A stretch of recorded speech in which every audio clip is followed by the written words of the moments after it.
Hello, my name is Andrew Sanchez, and today I'm going to be walking through the business case predicting abalone age using machine learning.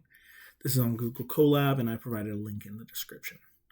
First off, abalone are small sea snails and a very popular edible mollusk in the seafood market. Those who harvest them have to deal with the difficult task of determining the age of abalone, which involves shucking the shell, staining it, and counting growth rings, which takes a ton of time and could be extremely costly. Knowing the age, harvesters can ensure sustainable harvesting and maximize profitability, but the manual method is inefficient. This file explores how to determine abalone age using machine learning regressions trained on physical attributes. The goal is to improve the accuracy and scalability of age estimation, but the biggest challenge it will be convincing stakeholders to adopt this modern method. So, as I go through this, I have three specific focus areas. The first is to discuss key data preprocessing modeling steps. Understanding the data is crucial.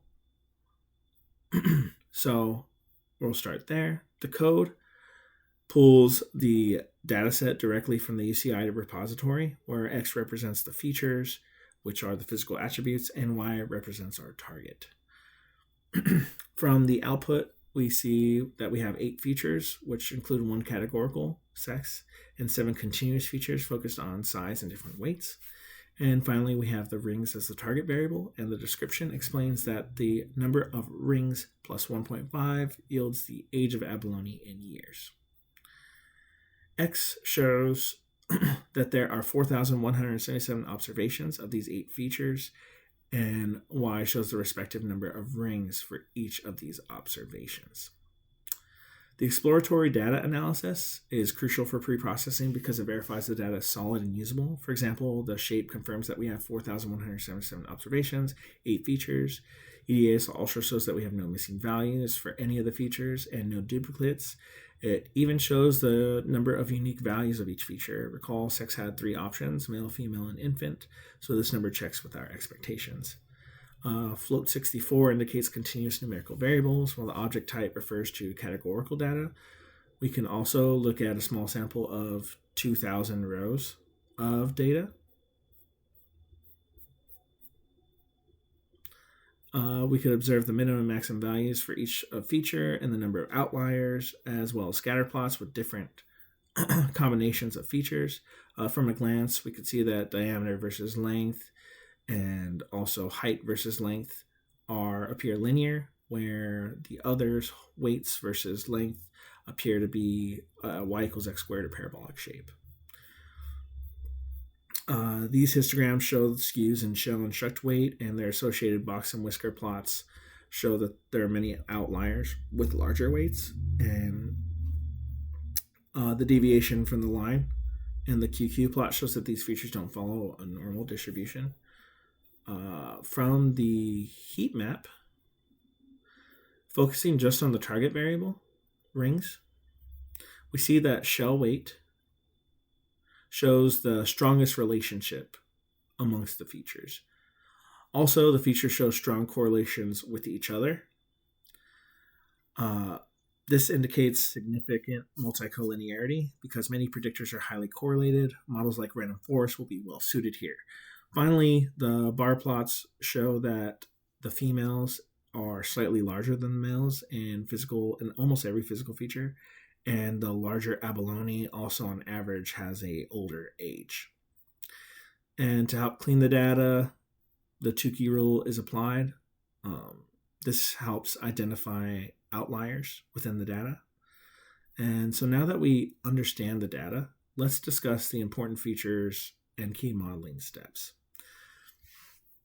As we can see, the data is split into training and test sets, and on a 80 to 20 ratio. Splitting the data into training and test sets serves as a validation method that allows us to evaluate model generalization and avoid overly optimistic performance estimates. Using a held out test set is critical because it provides an unbiased estimate of how the model will perform on unseen data, which is essential for real world deployment. So this code simply standardizes the data, then a random forest instance is created and used on the training set. And as a bonus, it computes feature importance as well. Shell weight has the highest importance. This is consistent with the earlier correlation heat map where shell weight showed the strongest relationship with rings. And this really brings us to our second focus, which is to explain why models such as random forest and PyCaret are suitable for this dataset. Well, random forest works by building many decision trees on different subsets of the data and then averaging their predictions. This allows the model to capture complex patterns while reducing overfitting.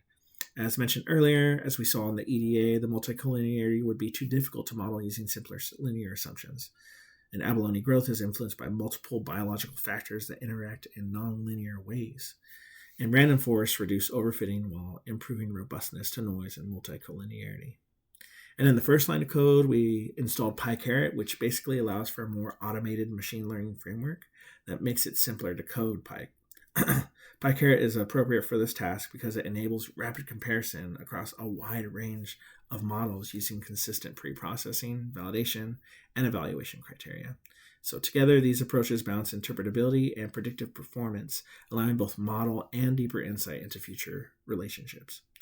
And finally, the last focus is on the results using the test sets.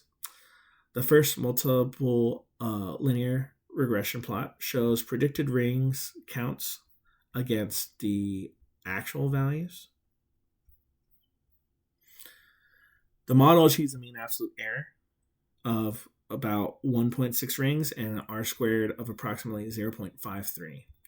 So this indicates that the linear model explains just over half of the variability in abalone age. Also, the MSE of 1.5 rings is not that great either because it's explained by, or I guess this could be explained by the skewness of the data that we saw earlier in the EDA. Next, we have the lasso regression. Lasso regression introduces regularization by shrinking coefficients towards zero in order to reduce overfitting and perform feature selection. But as we can see, lasso performs substantially worse, as shown by the increase in MSE and R squared dropping to 0.14. Then we could look at the decision tree too. The decision tree performs worse than the linear regression, explaining only about 21% of the variance in abalone age. The predictions appear in discrete horizontal bands, which is a hallmark of decision trees. This indicates that the model is overfitting local patterns in the training data and failing to generalize smoothly.